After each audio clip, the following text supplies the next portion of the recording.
notifications. Right. Hi. Hey. Maybe I do this with my glasses. I can't see, but JP will see the I can questions. see. I gotta have this to see. Yeah.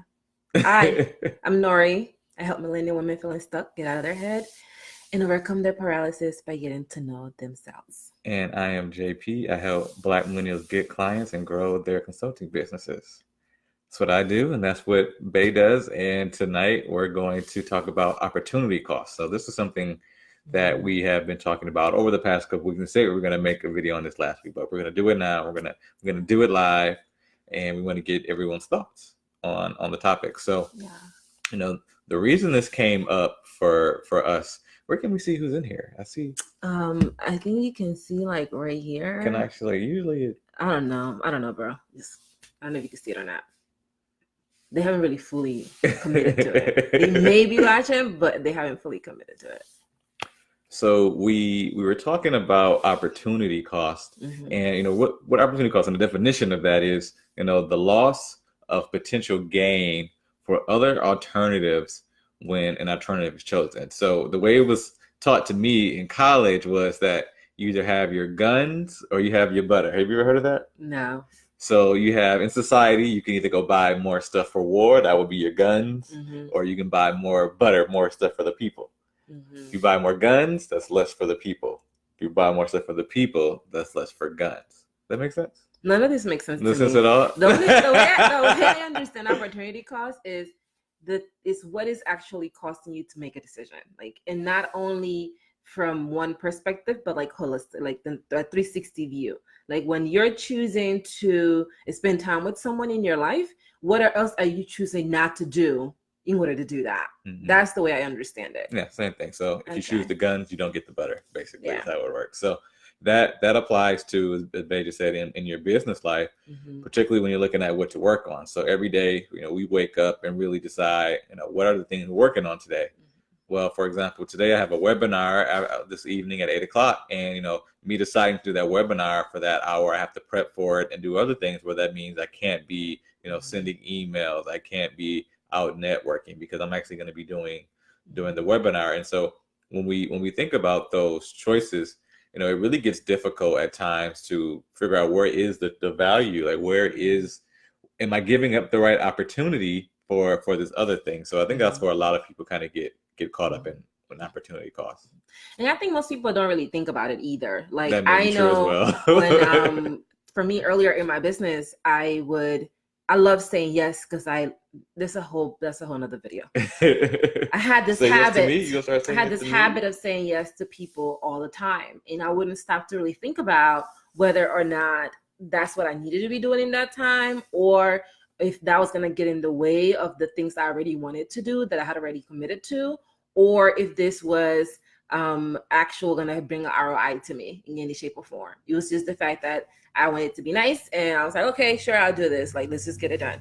And by doing that, I often put myself in situations where I was struggling to do the things that were the most important things and the things that I really, really wanted to do, because I had put other people's ship on my shoulder, and I was trying to make sure that they got this, so they wanted to get done that they needed from me, and that kept me away from the things that I needed to do for myself. So I think that's a big way where a lot of us don't really think about it in that way. It's like if somebody asks you, hey, can you come pick me up from the airport? It's only 30 minutes from your house.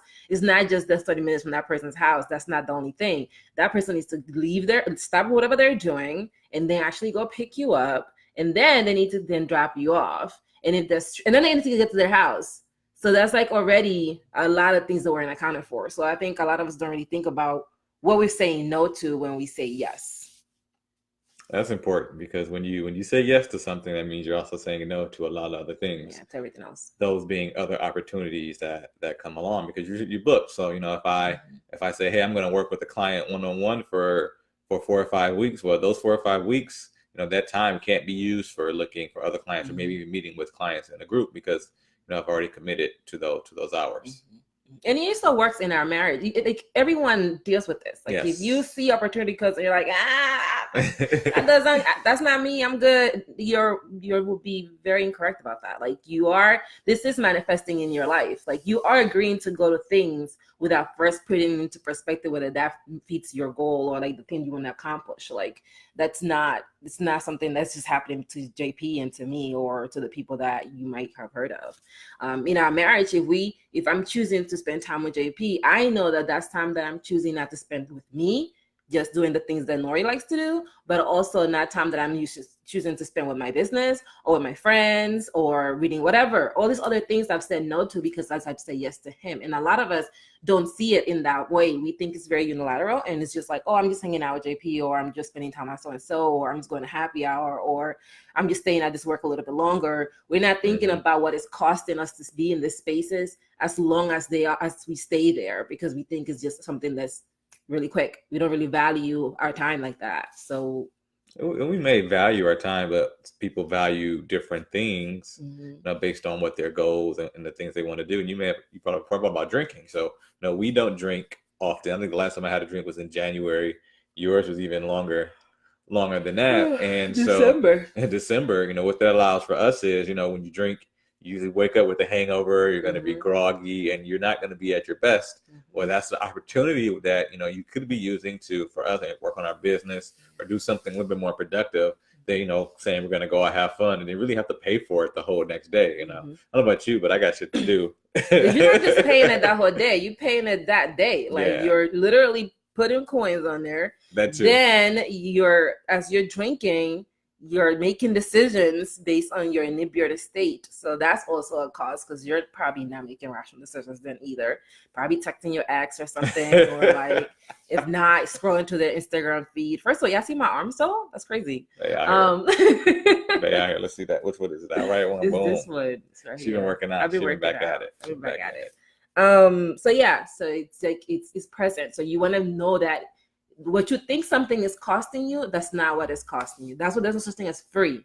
People think that they want things that are free, but there's nothing that's free, because it's costing something to get that done. Even if you say, no, I'm going to do this for my friend for free, you're paying a price to do that. Whether you choose not to move on that cost onto the other person is a different story. But nothing is free. So some people are choosing not to pass on the cost to you. That doesn't mean that it's free. And I think a lot of us think that things are free, like our time is free. So we're just like, well, I got free time. But do you really have free time? And it's free to do what? And then are you using it in a way that's going to bring you the highest return on investment? Questions you have to ask yourself. I don't have the answers. A lot of times I find that people, they want to use your time, and they think that what you could be doing with your time is less valuable than what they want you to be doing. That was me. So a friend may ask you for a favor, and for them, sure, it's easier for you, to go do this thing for them because they don't have to worry about it. It's out of their hair, and it makes it easier for them. But what about you? Like, what did you have planned? Maybe you already had time allotted. Maybe it would actually cost you money to drive your car and do this thing for this person. So, we have to be, conscious of things that we ask other people. And we have to really make sure that, hey, is the opportunity cost for them going to be worth it? And if I don't think so, there's no use in really even asking them, because their time, I can't devalue their time because I need something done. And I think one of the challenges is taking the responsibility to be accountable to your own time, to yourself. And that means that you're going to be faced with conflict. There are going to be times when people are going to ask you to do something and you're going to be like, no, I don't want to do that thing because I already have something planned. Don't run into the things that I used to do, like make excuses why you didn't want to do it, make up a lie why you don't want to do it. Just be like, no, I'm not doing that. You don't have to explain yourself. And I know people might be watching this being like, that's me, Nori. You're supposed to be nice. Says who that you're supposed to be nice? For what? What has been nice gotten to you? And you can do it in a nice way. I'm not saying to be mean to people and be like, nah, I'm not doing this, whatever. You can just explain to them the truth about why you're choosing not to take that action. You can just tell them, hey, I already have to plan for myself, or I'm already busy at that time. You don't have to do that. Like, you're good. Because I saw something on a Facebook group that someone posted, and there was like somebody's client reaching out to like posting all the stuff about them, like, you know, you should have told me you were going to be out and about, blah, blah, blah. Like, you got to set those boundaries. You don't need to explain yourself to people. We think that we do because that's what we've been raised to believe. And a lot of us are constantly doing it.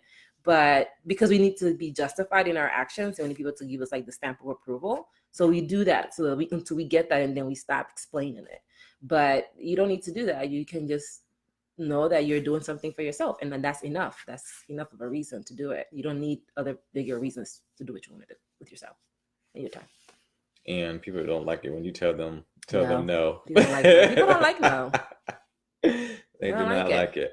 But you have to think about it, you know, if you don't tell them no later on, you know, you're kind of, you may feel like that you don't want to do this and you don't need to do this, and then, but you kind of feel stuck. And so now you're committed. So, you know, one of the things that we do because of the opportunity cost is Yenory doesn't have a license.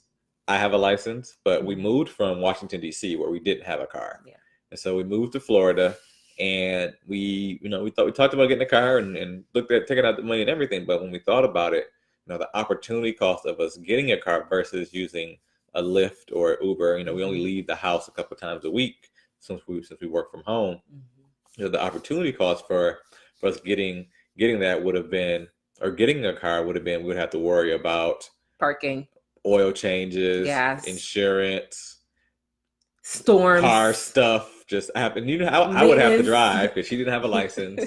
She would have to get a license. Then you have to pay for that. And, you know, we found that it's just a lot easier, particularly at this stage where we're at in our lives now, where if we don't have to think about the car, think about all those things that come with having a car, and just really use that time for, you know, focusing on other things. So now when we're in the car, we can do some reading. We can have conversations in the car while someone else takes care of all that good stuff for us. You don't have to worry about parking when we get to the beach. Right. None of that stuff. So it's not cool. You know, you have to think, when you think about opportunity cost, it really shows itself in many different, you know, facets of our lives. I think if you're going to receive any of this that we're sharing, you first need to acknowledge that your time is not money. People say, oh, my time is money. No, money, you can replace it. You cannot replace your time. Your time is more valuable than money. It's the most expensive currency you have, because once it's gone, boo. That's it. And if you understand that, then maybe you get closer to understanding that because your time is the most irreplaceable currency, you can do what you really want to do with it because it's yours. You cannot just go take somebody else's time. So you just, that if you are going to receive any of this, you first have to understand that part, that it's like your time is the thing that no one can give you back. And because of that, when someone asks for something from your time, it's okay and encouraged that you take a few minutes to determine whether or not you should do that thing. And I think a lot of us just say yes. And then tell ourselves no. All you gotta do is say yes. Basically. So yeah, that's the thing on opportunity cost. I was at mental health too, like sounds like random. Mental health too. Like I was like, it manifests with your mind too, because if you're choosing to watch, let's say, reality TV, right, and the time that you're choosing to spend watching reality TV, you could be spending it feeding your mind something that's going to help it flourish. You can spend it getting to know yourself better so that you can understand what patterns are keeping you from becoming the person you want to be or accomplishing the goals you want to accomplish in your business. But if you are saying, I'm going to do this instead, then you're saying no to all those other things that could be happening. But that's why it's important to pick which is the thing that you want to really go towards, because then you can blink and be like, oh, did I really watch like the entire Saturday on this like show on Netflix or something? And then you'd be like, oh, okay, I'm just going to binge. A lot of us like want that. We want to binge hours and hours of content that doesn't necessarily help us become the person we want to be, because we don't want to look at the reality of where we are. So it manifests everywhere, in conclusion. Yeah, particularly if you look at, you know, even us going into our businesses, we knew there were going to be a lot of things that, you know, with opportunity cost, we were going to have to give up. There's going to be less time with our family, less time with our friends, probably a little bit less. Well, we spend a lot of time together working, but less time doing other things outside of the home. Someone was more equipped than others. True, you know, we're all at our different stages on the journey, but you know, with anything, there's always going to be that opportunity cost as well. That's why a lot of times people pay money to get things done, because it's basically the only thing you can't get back is time. So at the end of the day, it's, I'm going to pay somebody else to do the laundry, cut the grass, do the dishes, whatever. You pay people at restaurants so you can, get your time back and enjoy it with your friends and your family, or whatever it is that you're choosing to do. If you're wondering if you struggle with opportunity cost, ask yourself if you've ever been the person to say, oh, that's how much that costs. I can just learn how to do it myself. If you've ever blurred that out, you need to revisit your relationship with opportunity cost. Because I used to think like that. And for many years, I was that person, and it took a lot. And I didn't get that far, because it's not just that you have to learn how to do something, it's that you need to learn how to do it well for where you are to achieve the goals that you have. That is not easy as you think it is. It's not as easy as a Google search. All of that. You can learn something as easy as with just a Google search, but to know how to do it perfectly for the thing you want to accomplish with the resources that you have, that takes a little bit more. It's a little bit. So it's a tiny bit. And by a tiny bit, I mean a lot. So you just don't say I can just learn it, because you could learn it. Is it going to take you a little bit? And by a little bit, less than 6 months? Do you have 6 months? Do you have a year? Or is it going to take you 10 years? I don't know. What is the rule? They say you have something like 10,000 hours before you're an expert at it. For an expert, yeah. Yeah. You got 10,000 hours? Maybe. So rule of thumb, if it's something that you could pay somebody to teach you and learn very quickly, you should probably pay for it. Pay for it. Pay for the opportunity to do the things that you really want to do. Yeah. Oh, I like that. Pay for the opportunity to do the things that you really want to do. And a lot of us do that. We do that. So we go to restaurants for brunch. Those of you that go to brunch, I don't go to brunch no more. But when I used to go to brunch, I was lit at brunch. You pay for the opportunity to eat the food at the restaurant, to go on vacation. Like you paid for all of that stuff. And I think a lot of us don't really realize how much our time is not valuable. And we think it's money. We think our time is money. Sounds cool, right? Time is money, baby. Time is money. You better spill them coins. Time is money. Is it? Don't waste my time. Time is more valuable than money, because you could not have money and still have your time. But you cannot have your time and have money, because that means you did. Yeah, that is indeed the fact. You would be dead if you don't have any more time. Bang, bang. Opportunity cost. All right. So anyway, babe, you got anything else going on that you want to share with everybody? Listen, it's a great day. I'm happy that you're here. I'm happy that you're watching this content, and show up for yourself today. Like, if you are not doing anything for yourself that doesn't include anybody else in your life, that doesn't impact anyone, doesn't impact the business, the husband, the wife, the kids, mama and grandma, just do something for you that feeds your spirit, that feeds your soul. That's what I would say. What you would say? Oh, last week you had anything going on you wanted to share. Oh, anything I have going on that I want to share. But thank you for sharing what's going on. We appreciate the words. I love love. Love for humanity. Something I have going on. I do have a course on how to help millennial women feeling stuck, get out of their heads and overcome their paralysis by getting to know themselves.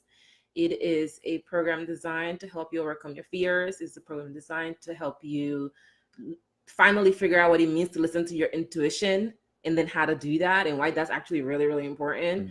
Everyone from Oprah to Michelle Obama to Bill Gates to Mark Zuckerberg, everyone talks about this gut, this intuition that you got to follow. Yeah. And if you ever wonder what that is, then I walk you on how to figure that out.